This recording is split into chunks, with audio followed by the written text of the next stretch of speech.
안녕하세요. 오늘도 사연살롱을 찾아주셔서 감사합니다. 저는 친정엄마와 함께 살면서 딸아이를 키우고 있어요. 집에 여자만 셋이다 보니까 하루 종일 수다 떠는 게 주요 일가지만 그래도 꽤 재미있게 살고 있죠. 가족 구성원을 보고 짐작하셨겠지만 저는 한부모 가정의 가장이에요. 요즘 세상에 이혼이 흠도 아니고 제가 잘못해서 헤어진 것도 아니라 부끄럽진 않아요. 누가 남편은 뭐하냐고 물을 때면 전 숨기지 않고 솔직하게 이혼했다고 말해요. 그런데 가끔은 이혼 사유까지 꼬치꼬치 캐묻는 사람들도 덜어 있어요. 그럴 때면 전 이렇게 말을 하죠. 제가 남자 보는 눈이 없어서요. 남편은 바람둥이의 쓰레기였죠. 그러면 열이면 열 힘들었겠다고 그동안 고생 많았겠다고 말하곤 더 이상은 묻지 않더라고요. 정확한 이혼 사유는 남편의 외도였어요. 지금 생각해도 치가 떨리는 일이죠. 다행히 어느덧 딸이 엄마를 이해할 나이가 되어서 이제는 속상했던 지난날을 딸 앞에서 넋두리하곤 한답니다. 남들이 들으면 자식 앞에서 그게 무슨 추태냐 하겠지만 남편은 저뿐만 아니라 딸아이에게도 상처를 주었죠. 우리 모녀에게 씻을 수 없는 상처가 된 지난날을 털어보려고 사연을 보내게 되었어요. 저는 가난한 집안에서 태어났어요. 3남매의 장녀로요. 가난한 집안의 장녀의 삶이 어떤지는 다들 아실 거예요. 말 그대로 저는 살림 미천이었고요. 그럼에도 늘 희생을 강요받았고요. 학창시절부터 늘 돈에 쪼들려 사시는 부모님을 보며 일찌감치 꿈을 접었어요. 그 대신 돈을 벌어야겠다는 생각을 했죠. 그래서 중학생 때부터 닥치는 대로 아르바이트를 했어요. 고등학교를 졸업하면 바로 취업할 생각이었죠. 그렇게 돈에 집착하게 된 이유는 바로 동생들 때문이었어요. 밑으로 동생이 둘이었던 저는 어떻게든 동생들을 대학에 보내고 싶었거든요. 그래서 꿈도 포기한 채 어른이 될 날만을 기다리고 있었어요. 특성화 고등학교에 진학한 저는 성적이 좋았던 덕에 졸업과 동시에 한 기업에 취직을 할 수 있었어요. 돈 버는 게 쉬운 일은 아니더라고요. 하지만 제 월급이 집안 살림의 보탬이 되었기에 보람은 있었죠. 그런 저를 보며 부모님은 늘 미안해 하셨어요. 그러던 어느 날 저는 한 남자를 만나게 되었어요. 제 나이 23살 때였죠. 직장 상사의 친구였는데 저희 회사에 들렀다가 우연히 저와 마주치게 되었고 그는 초면임에도 불구하고 다짜고짜 제가 마음에 든다며 저녁을 사겠다고 했어요. 솔직히 황당한 상황이었지만 인상도 좋고 훤칠한 외모에 끌려서 저는 승낙을 했죠. 그는 퇴근 시간에 맞춰 회사로 저를 데리러 왔어요. 순간 설레더라고요. 지금까지 가족을 위해 돈을 벌어야 된다는 강박을 가지고 살았던 제겐 남녀 간의 데이트는 딴 세상에서 벌어지는 일인 줄 알았거든요. 장녀예요? 고생이 많았겠네요. 남자는 제게 이런저런 것들을 물었고 제 얘기에 귀 기울여 들어주었어요. 밥을 먹는 내내 화기애애한 분위기 속에서 우린 대화를 이어갔어요. 그리고 헤어지려는 순간 저녁 잘 먹었다고 감사 인사를 하는 제게 남자는 앞으로도 계속 볼 사이인데 무슨 그런 말을 하냐며 자연스럽게 애프터 신청을 하더라고요. 저 역시 그 남자가 마음에 들었던 터라 전화번호를 알려주었고 우린 이후에도 종종 만나게 되었어요. 그렇게 한 달도 안 돼서 우린 정식으로 사귀게 되었고요. 그를 만나는 순간순간이 저에겐 꿈같은 시간이었어요. 지금껏 책임만 강요받고 살아온 저에게 온전히 믿고 의지할 사람이 생겼으니까요. 이 사람과 함께라면 뭐든 다 할 수 있을 것 같았죠. 하지만 가족들에게는 말하지 않았어요. 왠지 제 처지에 어울리지 않는 호사를 부리는 것 같아 미안했거든요. 그렇게 1년 가까이 시간이 흘렀고 전 24살이 되었어요. 어느 날 업무 중에 몸이 좀 이상하다는 걸 느꼈어요. 평소와 달리 몸이 나른하고 졸음이 몰려오더라고요. 그때까지만 해도 대수롭지 않게 그저 감기 기운이 아닐까 생각했었죠. 그런데 문득 달력을 보고는 심장이 덜컥 내려앉는 것 같았어요. 생리 예정일이 한참 지나 있었던 거예요. 저는 애써 피곤해서 그런 걸 거라고 믿고 싶었지만 그런 불안한 마음은 가시지 않았죠. 결국 약국으로 가서 임신 테스트기를 사들고 나왔어요. 그리곤 회사 화장실에서 테스트를 했죠. 선이 나타나기 전까지 얼마나 심장이 쿵쾅거리던지. 그리고 마침내 붉은 선이 떠올랐어요. 2줄이었죠. 임신을 한 거예요. 그 순간 눈앞이 캄캄하더라고요. 남친이 임신 사실을 듣고 어떤 반응을 보일지 몰랐으니까요. 아이 먼저 가졌다고 하면 나를 버리고 떠나는 거 아닐까? 그 사람도 아직 20대 후반인데 앞길이 창창한 사람이 나와 아이를 책임지려고 하겠어? 머릿속엔 갖가지 생각들로 가득했어요. 하지만 언제까지고 숨길 수만은 없는 노릇이었기에 결국 얘기하기로 마음을 정했죠. 퇴근을 하자마자 그에게 전화를 해 만나자고 했어요. 알겠다고 하더군요. 카페에서 남친을 기다리는 내내 얼마나 떨렸는지 몰라요. 마침내 그가 나타났고 평소와 다름없는 모습이었죠. 저는 망설이다가 테스터기를 꺼냈어요. 나 임신했어. 전 폭탄 같은 말을 던져놓곤 불안한 표정으로 남친을 바라봤어요. 그런데 정말? 잘됐다. 나 늘 생각했었어. 너랑 결혼해서 가정 꾸리고 싶다고. 제 걱정과는 다르게 남친이 엄청 기뻐하더라고요. 정말 다행이었죠. 덕분에 조금은 안심이 됐거든요. 남친은 모든 걸 다 자기한테 맡기라고 했어요. 걱정은 됐지만 그러기로 했죠. 그날 이후 모든 일이 일사천리로 진행되었어요. 물론 저희 부모님은 뒤집어지셨죠. 큰딸이 남자 만나는 것도 몰랐는데 애까지 가져선 결혼한다니. 당연히 기절초풍할 일이었죠. 남친은 그런 저희 부모님께 저와 아이를 책임지고 행복하게 하겠다며 결혼을 허락해달라고 부탁드렸어요. 진심 어린 모습에 부모님은 결국 허락해 주셨어요. 얼마 뒤 저도 남친 집으로 인사를 갔어요. 남친한테는 미로 형이 한 명 있는데요. 회사 일로 바빠서 만나지는 못했어요. 예비 시부모님만 만나뵐 수 있었죠. 저희 임신 소식을 이미 들으신 터라 최대한 조심스럽게 대해주시는 것 같더라고요. 들어보니 집안 형편이 넉넉지 않은 것 같더구나. 그래서 말인데 예단이나 예물은 하지 않았으면 한다. 솔직히 전 어머님 말씀에 한시름 놓을 수 있었어요. 내심 돈 걱정을 하고 있었거든요. 아무래도 부모님 도움 없이 제 손으로 해가야 했으니까요. 임신 탓에 결혼은 빠르게 진행되었어요. 스드메는 남친이 준비해준 대로 했고 신혼집을 구할 시간이 없어서 당분간 시댁에서 살기로 했어요. 아기 태어나면 그때 분가하기로 했죠. 솔직히 저는 시집살이에 대해 불만을 얘기할 상황은 아니었어요. 이 결혼에서 제가 한 게 아무것도 없었으니까요. 배가 불러오기 전 결혼식을 치렀습니다.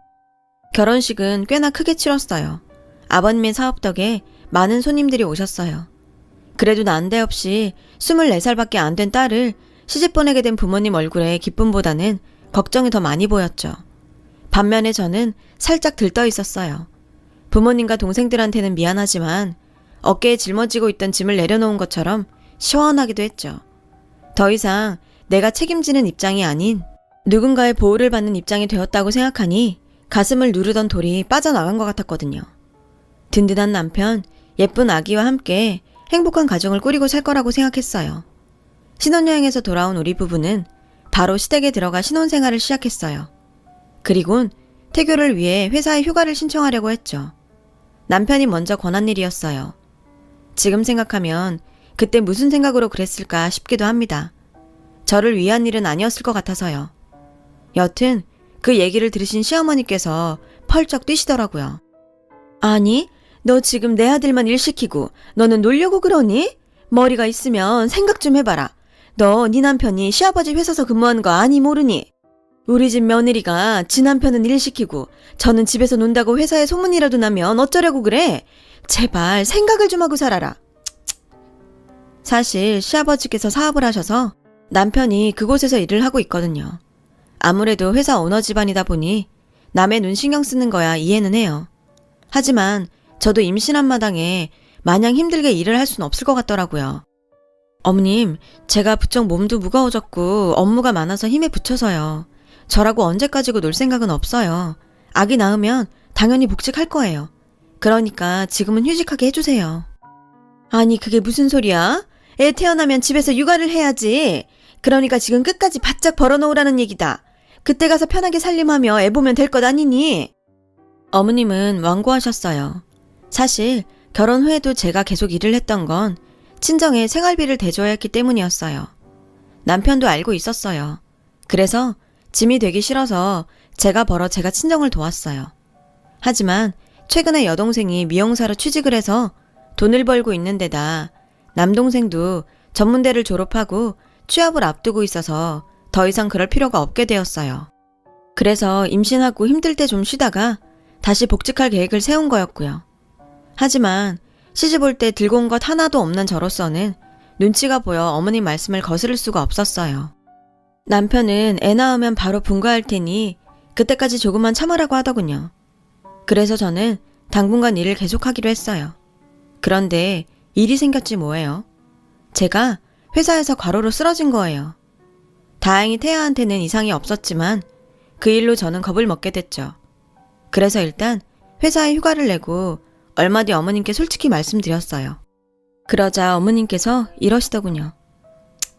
몸 관리를 그렇게 못해서 어디 건강한 아들 낳겠니? 잘하는 짓이다. 저는 그런 어머님 눈치를 보면서 서러움을 삼켜야 했어요. 그날부터 저는 주부 아닌 주부가 되어 할 일 없이 집에만 있게 되었어요. 물론 나름 태교라고 동료도 들려주고 책도 읽어주려고 했지만 그것도 마음대로 할 수가 없었거든요. 바로 어머님 때문이었죠. 제가 휴직을 하자마자 어머님은 기다렸다는 듯이 저를 잡기 시작했어요. 얘, 좀 일찍 일어나라. 너 그렇게 잠만 자면 애가 나중에 게을러져. 너 시아버지 아침 식사는 준비했니? 저기 방에 먼지 좀 닦아라. 누가 치워줄 때까지 기다리지 말고 네가 좀 해. 하루 종일 잔소리를 하시며 온갖 집안일을 다 시키셨죠. 제 딴엔 한다고 하는데도 꼭 트집을 잡아 잔소리를 하고 다 해놓은 일을 다시 하게 하셨어요. 이럴 거면 차라리 휴가 취소하고 회사나 나갈까 싶을 정도로 힘든 나날이었어요. 그래도 뱃속의 아기를 생각하면서 꾹 참았죠. 그나마 아기 생각에 버틸 수 있었는지 몰라요. 남편은 바쁘다는 이유로 산부인과도 한번 같이 가주지 않았고 결혼하고 한 달 후부터는 퇴근도 늦어서 얼굴만 겨우 보고 자는 게 다였죠. 그래도 남편 덕분에 아기는 나처럼 가난한 집에서 태어나지 않아 다행이라는 생각으로 모든 걸 참고 넘겼어요. 그리고 드디어 10달 뒤 사랑하는 제 딸이 세상에 나왔어요. 아기와 처음 마주한 순간 눈물이 왈칵 쏟아질 정도로 예쁘고 사랑스러웠어요. 그러나 시댁 식구들에게는 아니었나 봐요. 아기를 낳고 병실에 누워있는데 밖에서 어머님 말소리가 들렸죠. 가진 것도 없는 걸 받아줬더니 아들도 못 낳고 딸을 낳아? 저는 그 말을 듣는 순간 가슴이 철렁 내려앉았어요. 은근히 아들을 바라시는 것 같다며 남편이 일단 아들이라고 하자 했었거든요. 저는 요즘 세상에 그렇게까지 하시는 부모가 어디 있겠냐며 솔직히 말씀을 드렸지만 제 말은 콧등으로도 안 들으셨어요. 그냥 아들 말이라 믿으셨나 봐요. 그 후 친정에서 몸조리 한다고 3주 정도 있었는데 집에 돌아와 보니 저를 보는 어머님 눈빛이 완전히 바뀌어 있더군요. 그리고 그 다음 날부터 지금껏 본 적 없는 새로운 세상이 시작됐어요. 말로만 듣던 진짜 시월드였죠. 어머님은 노골적으로 저기를 드러내며 저와 딸을 구박하셨어요. 은근히가 아니라 정말 아들 타령이었어요. 기집애를 뒀다 어디다 써? 얼른 키워서 시집이나 보내버려야지. 기집애를 유치원에 보내서 뭐해? 어차피 출가외인들걸 대충 가르칠 것만 가르치면 되지. 한마디 한마디가 비수 같았어요. 전 아기가 들을까 손으로 딸아이 귀를 감싸곤 마음으로 울었어요. 그렇게 눈물을 삼키는 날들이 늘어갔고 분가하는 날을 기다리며 버텨갔어요.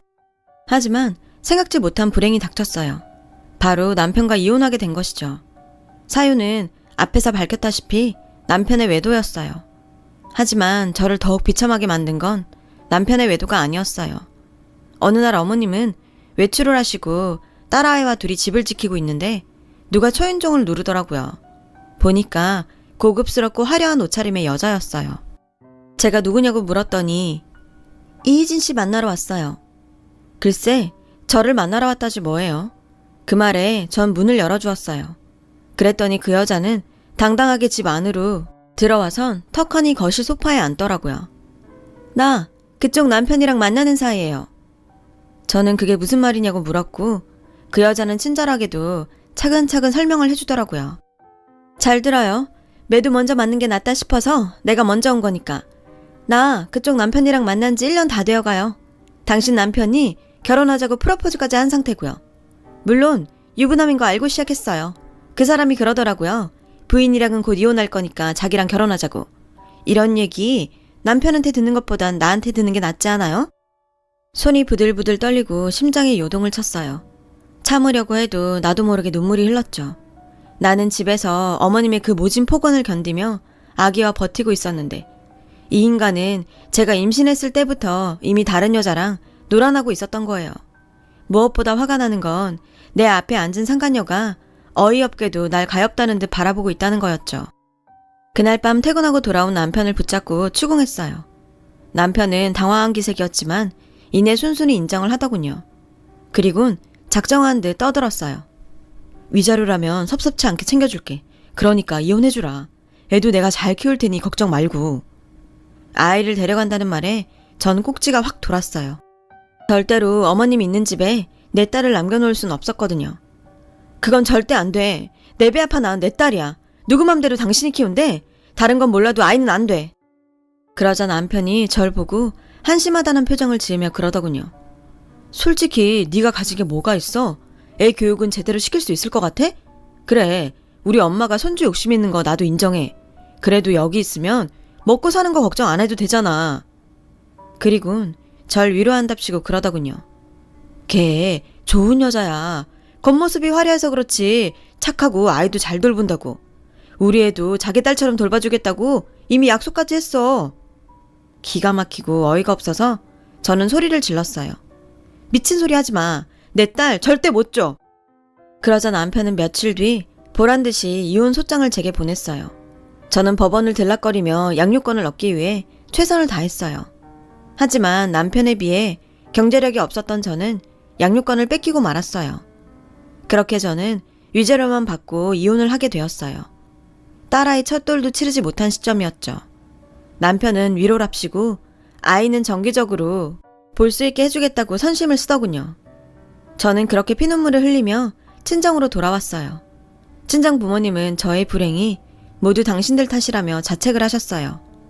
그 후로 남편은 약속대로 교섭일마다 딸아이를 보여주긴 했어요. 남편은 자기 세부인과 함께 치른 돌사진을 보여주더군요.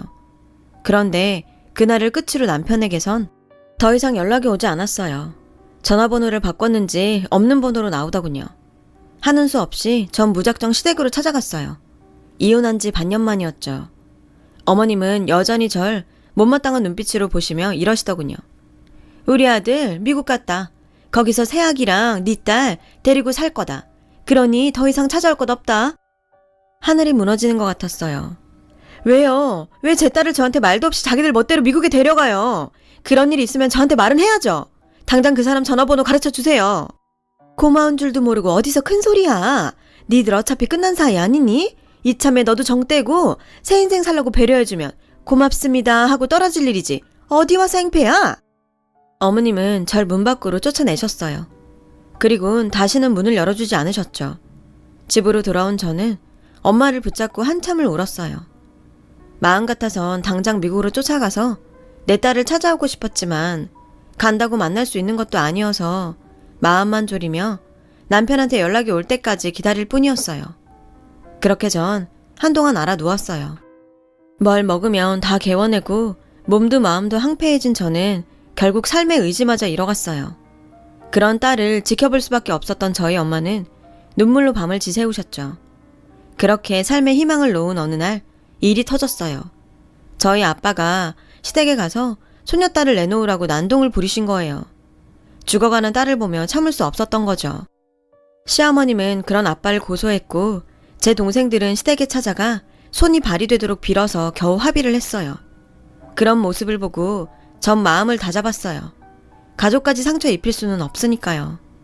추가라 열심히 살아서 언젠가 내 딸을 꼭 찾겠다고 다짐했죠. 저는 다시 회사에 다니며 복귀를 하려다가 이혼 소문이 나는 바람에 눈치가 보여 그냥 사직을 했어요.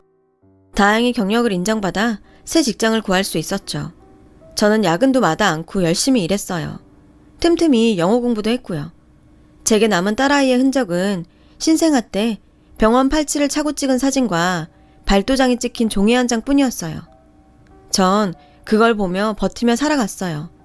그렇게 8년이란 시간이 흘렀고 저는 회사에서 승진해서 안정적인 생활을 하게 되었죠. 덕분에 집안 형편도 나아졌고요. 두 동생들 역시 자리 잡아서 성실히 살고 있었고요. 하지만 모든 게 좋아진 건 아니었어요. 그 사이 아빠가 돌아가셨거든요. 간암이셨죠. 발견 당시 이미 많이 진행된 상태라 솔직히 치료가 무의미했어요. 아빠는 치료를 거부하셨고 집에서 생애 마지막 시간을 보내셨죠. 아빠는 마지막까지 제 걱정을 하셨어요. 애비로서 제게 해주신 게 없다시며 하늘나라에 가서라도 제 딸을 지켜주시겠다고 약속까지 하셨죠. 그러던 어느 토요일이었어요. 두 동생은 아침 일찍 출근을 했고 엄마는 친구 딸 결혼식에 가셔서 저 혼자 집을 지키고 있었죠. 그때 초인종이 울렸고 전 놀라서 아무 말도 할 수 없었어요. 문 앞에는 화장기 없이 초췌한 얼굴의 여자가 잠든 아이를 업고 서 있었어요. 전 남편의 상간녀였어요. 여자는 문이 열리자마자 저를 밀치고 집 안으로 들어와 문을 꼭 잠궜어요. 지금 뭐 하는 짓이에요? 제가 소리치자 여자는 소파에 잠든 아이를 내려놓고는 제게 말했어요. 도와줘요. 나 좀 숨겨줘요. 여기 당신 딸이에요. 내가 데려왔어요. 죽을 뻔한 걸 데려온 거라고요. 그 말에 저는 잠든 아이를 바라보았어요. 8살쯤 된 여자아이였죠. 제 딸이라는 걸 믿을 수가 없었어요. 상간녀가 데려왔으니 더더욱 그랬죠. 제가 믿지 못하자 여자가 그러더군요. 나는 당신한테는 불륜녀지만 그래도 한때는 그 남자를 정말 사랑했어요. 그 사람 아이까지 키울 수 있을 거라고 생각할 정도로요. 정말이에요. 당신한테서 딸을 뺏은 건 미안해요. 내가 못된 년이었어요. 그 사람뿐만 아니라 아이도 사랑할 수 있다고 생각했어요. 정말 그랬고요. 정성을 다해서 내 딸처럼 키웠어요. 내 아이도 가지지 않으면서까지요. 그런데 그 사람이 몇 년 전부터 절 때리기 시작했어요. 시아버님한테 자금을 받아 새 사업을 시작했는데 그게 잘 안 됐거든요. 아버님이 지원을 끊으시자 남편은 술에 빠져 지냈고 그때부터 변했어요. 그 사람 손에 무언가 들렸는데 번쩍이는 게 무기인 것처럼 보였어요. 그게 진짜 총인지 아닌지는 모르겠지만 그 순간 언제고 이 사람 손에 죽을지도 모르겠다는 생각이 들더군요. 당신한테 죄를 지어서 벌 받는 게 아닌가 생각했어요. 전 그렇다 쳐도 이러다 애까지 어떻게 될까봐 그 길로 그 사람 몰래 한국으로 도망왔어요. 그 여자의 얘기에 전 충격을 받았어요. 제가 알던 남편이 맞나 싶더군요. 아무리 저와는 안 좋게 헤어졌다지만 사람을 때리고 무기까지 들 정도의 인간 말종이라니. 그런 인간과 내 딸이 한 공간에서 숨쉬고 살았다고 생각하니 아찔했어요. 세상 모르고 잠들어 있는 아이를 보니 너무 가여워서 전 잠든 아이를 끌어안고 펑펑 울었어요. 상황적으로는 이 여자한테 고마워해야 하지만 그래도 앙금을 지을 수는 없었어요. 그런 제 마음을 눈치챘는지 여자가 그러더군요. 이런다고 지난날 당신한테 저지른 일들을 용서받을 수 없다는 거 알아요. 용서받으려고 한 일도 아니고요. 사실 저 우리 집에서도 내쳐졌어요. 부모님은 유부남과 노란한 딸이 용서가 안 되셨나 봐요. 그럴 만도 하죠. 이번에 한국 와서도 찾아가 봤지만 이혼하기 전엔 절대 못 받아주시겠대요. 저라고 이혼 안 하고 싶겠어요? 누구보다도 원한다고요. 여자는 감정이 복받치는지 잠시 말을 잇지 못했어요. 잠시 뒤 여자는 제게 쇼핑백 하나를 내밀었어요. 맞을 때 찍어둔 동영상이에요. 맞은 상처를 찍어둔 사진도 있고요. 그거면 친권과 양육권 받아낼 수 있을 거예요. 사랑스러운 아이예요. 눈에 넣어도 아프지 않을 만큼. 그동안 미안했어요. 여자는 울먹이며 무릎을 꿇었어요. 전 가만히 보다가 여자의 손을 잡았어요. 우리가 비록 악연으로 만났지만 이제는 다 잊고 살아요. 내 딸 잘 키워줘서 고마워요. 그렇게 저와 여자는 서로의 상처를 위로하고 위로받았어요. 둘 다 남자 잘못 만난 죄로 악연을 맺었지만 딸아이로 인해 우린 화해할 수 있었죠. 전 여자한테 그 사람과 정리되면 언제 얼굴 한번 보자고 연락하라고 했어요. 여자는 그러겠다고 하더군요. 그렇게 여자는 자리에서 일어났고 현관문을 나설 때까지도 아이에게서 눈을 떼지 못했어요. 두 눈에는 눈물이 가득 고여 있었죠. 그 모습에 그동안 이 여자가 내 딸을 얼마나 사랑해 주었는지 알 수 있었어요. 그래서 더욱 안심이 되더라고요. 그날 이후 모든 게 쏜살처럼 지나갔어요. 깨어난 아이는 엄마를 찾았고 저는 내가 진짜 엄마고 앞으로 같이 살아야 한다는 걸 알리느라 고생을 했죠.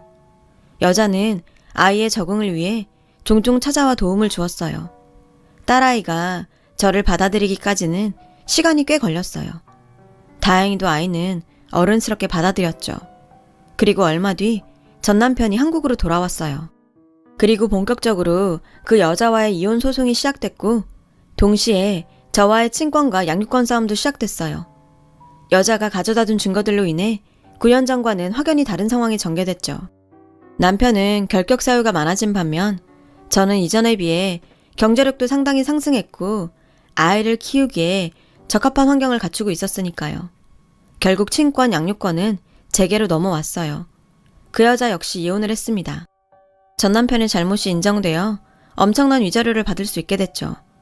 여자를 통해 듣기론 전 남편은 시댁에서 쫓겨나 생활고에 시달린다고 하더군요.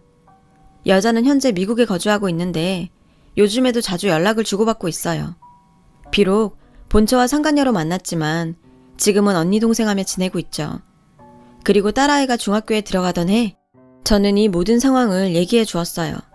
그동안 내심 두 엄마 사이에 뭔가 일이 있었다는 걸 눈치채고 있던 딸은 말없이 저를 꼭 안아주더라고요.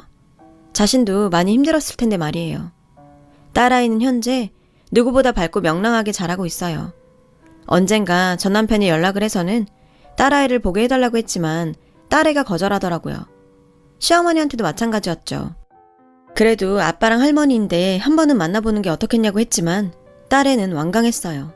그래서 그날 이후로 남편과 시댁에서 연락이 오면 저도 강경하게 안 된다고 거절을 했고요. 확실히 나이가 드니 깡도 늘더라고요. 예전엔 시어머니 목소리만 들어도 주눅이 들었었는데 이젠 옆집 개 짖는 소리로 들리니 말이에요. 10년 고통 끝에 저는 봄날을 맞았어요. 사랑하는 딸아이와 함께 내 힘으로 이룩한 안정된 가정에서 말이죠. 앞으로도 전 열심히 살아갈 거예요. 사랑하는 내 딸한테 부끄러운 부모가 되지 않기 위해서요. 지금까지 제 사연을 들어주셔서 감사드려요. 여러분의 가정도 따뜻한 봄날 맞으시길 바래요. 여러분, 사연 댓글에 응원과 현명한 조언 부탁드려요. 좋아요와 구독은 저에게 큰 힘이 됩니다. 오늘도 좋은 일 가득하세요.